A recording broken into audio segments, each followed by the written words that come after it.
Welcome back, everyone, to the Deep Dive. This time, we're going deep on something I think a lot of us can relate to, dealing with those, how do we say this, those difficult older parents. Oh, it's a tough one. It is. And to help us navigate this, we're turning to Grace Lebow's book, Coping with Your Difficult Older Parent. Now, let's be clear up front. This isn't about, magically fixing everything overnight. Yeah. But we are hoping to dig into some insights that can make this whole journey a little smoother for everyone involved. Absolutely. And Lebow really does a fantastic job of, shining a light on why those behaviors happen in the first place. Yeah, let's start there before we even talk solutions. I think it's helpful to just paint a picture for our listeners. What are we even talking about here? What are some of those behaviors that might signal we need to, as Lebow puts it, cope? Well, think about those classic, I guess you could say hallmarks of aging, but just kind of amplified, like increased irritability, stubbornness. Right. Those are definitely common ones. You might also see like forgetfulness or mood swings that just seem really out of character. Right. Maybe they're resisting help even when they clearly need it, or just constantly complaining about everything. It can be really wearing on everyone. And that's where it gets tricky, because it's easy to, take it personally, get frustrated. And Lebow really digs into that. She explains that a lot of these behaviors, they actually come from this mix of factors, right? Exactly. Just imagine the physical changes alone. Chronic pain, fatigue, that feeling of vulnerability. I mean, that's going to make anyone a little more on edge. Yeah, of course. And then you add in sensory changes like hearing loss or vision problems. That can be so isolating and lead to confusion, which just fuels those difficult behaviors even more. Yeah, it's like they're not quite themselves anymore, and we're left wondering what happened to mom and dad. Exactly. And we can't forget about the cognitive side of things. I mean, conditions like Alzheimer's, they can obviously cause forgetfulness, disorientation, even like personality shifts. Right. But even just normal age-related cognitive changes, those can be incredibly frustrating for the person going through them. So it's like they lash out, they get stubborn, they resist help because they're scared of losing even more control. Exactly. And then, on top of all of that, there's the emotional weight of aging, all those losses that older adults face, their independence, their friends, even their sense of purpose. It's a lot. It is. And the fear of death, that's huge too. All of this can lead to anxiety, depression, and those can manifest as those, difficult behaviors we were talking about. It's like almost like a perfect storm, isn't it? Yeah, it really is. And that's exactly why, I think Lebow's book is so valuable. It really shifts our perspective, away from blame and towards empathy. It helps us see those behaviors not as personal attacks, but as cries for help. As ways of coping. Exactly. Ways of coping with a really challenging phase of life. Okay, I have to say, even just understanding this part is already making me feel a little more equipped to handle things. But I know Lebow doesn't stop there. She actually gives us, some tools to work with, right? Oh, absolutely. She talks about categorizing these difficult behaviors. Okay, I was going to say, that sounds a little clinical, but... I know, it sounds a little strange, but it's really helpful. It's like, okay, is this a mood swing? Is this an unreasonable demand? Stubbornness, withdrawal, and figuring out what category it falls into, it actually helps us tailor our response to it, which is really useful. Okay, so it's not a one-size-fits-all approach to aging parent problems. Mm-hmm. You really have to understand what's going on. Right. That makes sense. So what are some practical things Lebow suggests, I guess, to kind of figure out what we're dealing with? Well, one of the, I think, most helpful things she suggests is keeping a behavior log. Okay, I was going to say a log. I know. It sounds a little like, really, a log. Yeah. But trust me, it can be a game changer because it helps you identify the patterns. When does this behavior tend to happen? What might have triggered it? Is it consistent, or is it just kind of a one-off thing? And that can tell you a lot. Yeah, I can see how that would be helpful. And that probably helps you differentiate between, just normal forgetfulness and maybe something that needs actual medical attention. Exactly. You hit the nail on the head. Lebow really stresses knowing that difference because, a lot of older adults with cognitive impairment go undiagnosed. So a behavior log can be that first step in recognizing, hey, maybe something more serious is going on here. And early intervention is key, right? Absolutely. Okay, so we're starting to understand the why. We're figuring out how to kind of decode the patterns. But I think now we're getting to maybe the hardest part, which is actually communicating with our difficult older parent. Right. And I know Lebow dives into this. So what are some of her key insights on how to actually talk to them effectively? Well, she talks about three main techniques: active listening, Empathetic responses and setting boundaries, respectfully. Okay, break those down for me, because active listening always makes me think of like a business meeting or something. How does that apply to, talking to a mom or dad? Well, think of it this way. It's about really hearing what your parent is saying, not just waiting for your turn to speak or, planning your rebuttal in your head. It's giving them your full attention, responding thoughtfully, and actually remembering what they've shared with you. Okay, so like making eye contact, nodding your head. If something's not clear, actually ask them to clarify instead of just, assuming you know what they mean. Exactly. All of those things that show you're present, that you're engaged. Right. And then there's the empathetic response. This one can be tough, but it's so powerful. It's about acknowledging their feelings, even if you think they're being completely unreasonable. So instead of saying, Dad, you're overreacting, this is not a big deal, you might say, I can understand why you're upset about this, even though I don't see it the same way. That's perfect. That kind of validation, it can really de-escalate a tense situation. It also builds trust, because you're showing them that you respect their feelings, even if you don't agree with their conclusions. Okay, and now for the hard part, setting boundaries. Yeah. How do you do that respectfully, especially when you're dealing with a parent who might be used to, being in charge? Yeah, Lebow is really good on this. She suggests using I statements, focusing on your needs, and being assertive but not aggressive. It's about finding that balance between empathy and firmness. Okay, so for example, instead of like snapping back with, I can't do this every day, you might say, I care about you and want to help, but I'm only available on Tuesdays and Thursdays. That's a perfect example. And, her book really does go into detail about how to navigate those tough conversations, which can be really helpful. It's about, finding solutions that work for both of you while still respecting their dignity and yours.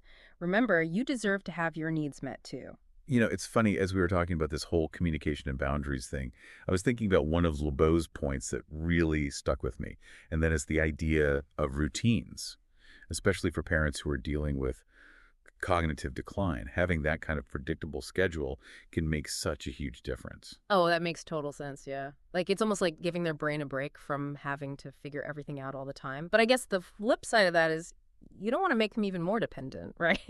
I wouldn't want to, take away any of their independence by, overscheduling everything. That's a really valid concern, and Lebow actually addresses that head on. She talks about finding that sweet spot, that balance between routine and flexibility. Okay. So yeah, having set times for meals, medications, activities. That can provide a sense of stability, but you also have to be able to, adapt when things go off plan, because let's be honest, they always do. Of course they always do. So it's about being supportive, not controlling, right? Exactly. And speaking of things going off plan, what about those everyday things that can become real struggles, like bathing, getting dressed? I mean, those can be battlegrounds. Oh, absolutely. I've been there. Yeah, and LeBeau actually gets into those really specific challenges and offers some creative solutions. Like for bath time, she suggests, thinking outside the box a little bit. What if you create more spa-like atmosphere? Dim the lights, play some calming music, use some aromatherapy. Ooh, like that. Suddenly, it's not this clinical chore.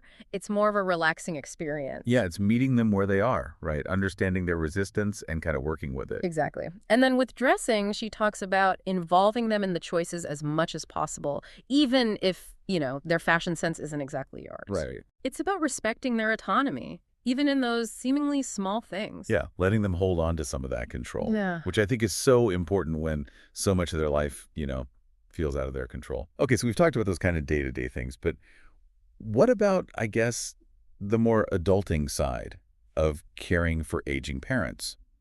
Finances, healthcare, all the legal stuff that can feel overwhelming for everyone involved. Oh, tell me about it. And Lebow is a huge advocate for organization when it comes to these things. Okay. She stresses keeping really meticulous records, financial transactions, medical appointments, medication lists, everything. Oh, gosh. I know it sounds like a lot, but it's seriously a lifesaver down the road. Any tips for staying on top of it all? I mean, I can barely keep track of my own stuff. Well, she's also a big fan of using technology to help with this. There are amazing apps out there, online tools for managing finances, tracking medications, even creating shared calendars with family members so everyone's on the same page. Okay, that's good to know. There's an app for everything. But even with all that, I think the emotional toll of caregiving, it can be really intense. And Lebow doesn't shy away from that, does she? Oh, not at all. She dedicates a whole section to caregiver burnout, and it's definitely a must-read for anyone in this situation. Mm. She lays out the symptoms, and it really resonated with me. Exhaustion, resentment, feeling completely overwhelmed. Yeah. Those are all red flags. Yeah, and it's so easy to burn out when you're so focused on caring for someone else that you forget to, take care of yourself. Exactly. And she's very firm on this. Self-care is not a luxury. It's a necessity. It is. So she talks about things like scheduling regular breaks, even if it's just for 15 minutes to, go for a walk or read a book, doing things you enjoy, things that recharge you, whether that's gardening or, catching up with friends. Yeah, whatever fills your cup. Exactly. It's that old saying, you can't pour from an empty cup. You can't be a good caregiver if you're running on fumes. Right, right. And it's not just about, the Yeah. fun stuff. It's about your physical health, too, Yeah. right? Sleep, nutritious food, exercise. Yeah, all the basics. All those things that support your well-being. And I think this is a big one that people often forget. Asking for help. Oh, yeah. Talk to your friends, find a support group, consider therapy if you need it. Right. It's not a sign of weakness. It's actually a sign of strength to acknowledge that you need support. It is. Mhm. And knowing you don't have to do it all alone is huge. And I think that brings us to another point Lebow makes, which is this whole idea that it's a family affair. Hmm. It shouldn't all fall on one person's shoulders. Oh, 100%. She really encourages getting siblings and other family members involved. Right. And it's not just about, sharing the workload. It's about building a broader support system. Yeah. She even suggests having regular family meetings just to check in, talk about challenges, make decisions together. Oh, yeah. Keeps everyone informed and prevents resentment from building up. Well, and I imagine those family meetings can get a little heated, especially when emotions are running high and everyone has an opinion on what's best for mom or dad. Oh, for sure. Family dynamics are complicated. Lebow acknowledges that. But she really stresses the importance of, open and honest communication. Yeah. And remembering that everyone wants what's best for the aging parent, even if they disagree on how to get there. And what if those disagreements get to be too much to handle? Well, that's when she suggests, considering family therapy or mediation. Okay. Having that neutral third party can really help facilitate those tough conversations and find solutions that everyone can live with. Because it's not about winning or losing, it's about finding a way to work together. Okay, that makes sense. So we've covered a lot of ground here. We talked about understanding the behavior, communication strategies, practical tips, self-care, family dynamics. But what about looking ahead? Does Lebow talk about, long-term planning stuff? Oh, absolutely. And this is where things can get tough, but it's so crucial. She really focuses on three main areas: living arrangements, financial planning, and all the legal documents. All right. And these are conversations that a lot of us dread having, but they're so important to make sure our parents are well cared for and, honestly, for our own peace of mind. So let's break those down a bit, starting with living arrangements. Lebow talks about, aging in place, assisted living, nursing homes. How do you even begin to figure out which option is right for your family? Well, she stresses the importance of considering your parents' individual needs and preferences. What's their health status? What level of care do they actually need? What are their financial resources? And honestly, what are their fears? What are their desires? Oh, yeah. Those can be tough conversations to have, but they're so important. Absolutely. And it's about honoring their autonomy as much as possible, even if it means, making choices that we as their children might not necessarily agree with. Exactly. And then, of course, there's the financial piece. Figuring out their assets, income, any benefits they're eligible for. That can be a whole other can of worms. Oh, especially if those resources aren't enough to cover the cost of, long-term care. What happens then? Yeah, that's a tough one. Lebow talks about exploring things like long-term care insurance, maybe a reverse mortgage, or even consulting with a financial advisor who specializes in elder care. There are resources out there, but you kind of have to know where to look. Yeah, finances are definitely something I'm going to need to research more on my own. Okay, and then what about all those legal documents everyone's always talking about? What are, the essentials? Well, Lebow really emphasizes the importance of a durable power of attorney. Okay. That basically allows someone you designate to make financial decisions on your parents' behalf if they become unable to do so themselves. Right, right. So it's like a safeguard to protect their financial well-being. That makes sense. And then there's a healthcare proxy, right? So someone can make medical decisions if they're incapacitated. And this feels particularly important if, your parent has strong feelings about certain medical interventions. Exactly. It ensures that their wishes are respected, even if they can't communicate them directly. And then finally, she talks about having an up-to-date will or trust. It's about making sure their assets are distributed the way they want and preventing potential conflicts down the road. Okay, I have to admit, all of this long-term planning stuff can feel pretty overwhelming, but I'm starting to see how crucial it is. It's about being, proactive, not reactive. Exactly. It's taking the time now to make things easier for everyone later on, Exactly. for both our parents and for ourselves. Okay, that's good advice. And remember, Lebow's book goes into much more detail on all of this. It's really like a roadmap for this whole process. Yeah. But even beyond the specifics, I think there's an even bigger message here. Oh, what's that? It's really about shifting our mindset. We can't control our parents' aging process. Right. We can't control their behavior, Right. but we can control how we respond to it. Yeah. We can choose empathy over frustration, understanding over judgment, Right. and ultimately choose love over resentment.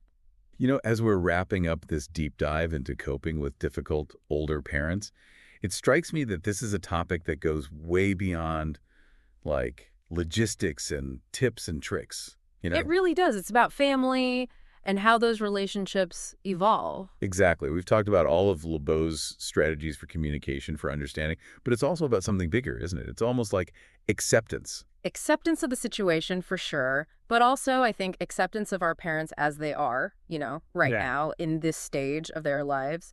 Because it's easy to get caught up in wanting them to be who they used to be. The parents we remember, the ones who were strong and capable. Oh, absolutely. Especially when, now we're the ones having to care for them. It's almost like this role reversal, and it's so natural to still want their approval, their understanding, just like we did when we were kids. And yet, here's the thing. We can't change them. We can't make them be who they were or even who we wish they were. We can offer support, we can offer guidance, but ultimately, they have to navigate this part of their journey on their own terms. And that's a tough one to swallow, I think, especially when their terms involve behaviors that are, frustrating or hurtful. It is. It is. But that desire for them to be different, honestly, it only creates more conflict and resentment. It's about recognizing that they're doing the best they can with the resources that they have at this point in their lives. And those resources are dwindling, right? Whether it's physical health or cognitive abilities, emotional resilience. I mean, that's hard for everyone to adjust to. It absolutely is. And that's where I think Lebow's focus on empathy becomes so crucial. Because it's not about, excusing bad behavior. It's about understanding the reasons behind it. Right. So instead of getting angry because, dad is being stubborn about taking his medication, we can stop and ask ourselves, what's going on for him that's making him resist this? Is it fear? Is it pride? Is it loss of control? Exactly. And that shift in perspective, from judgment to curiosity, it can make such a difference in how we approach the whole situation. It allows us to respond with more compassion and, honestly, I think to find solutions that actually address, like, the root of the problem, not just the surface behavior. Absolutely. And here's another thing to think about. As our parents get older, they're often facing their own mortality. They're dealing with loss on multiple levels. That's true. And sometimes those difficult behaviors, they're really just a way of expressing that grief and fear. That's a really powerful point. It makes me think about how crucial it is to just, be patient, to offer them the same kind of unconditional love and support that hopefully, they gave us when we were kids. It's like coming full circle, isn't it? Recognizing that even though the roles have shifted, that bond between a parent and a child, it remains. It's about honoring that bond, even when it's tested.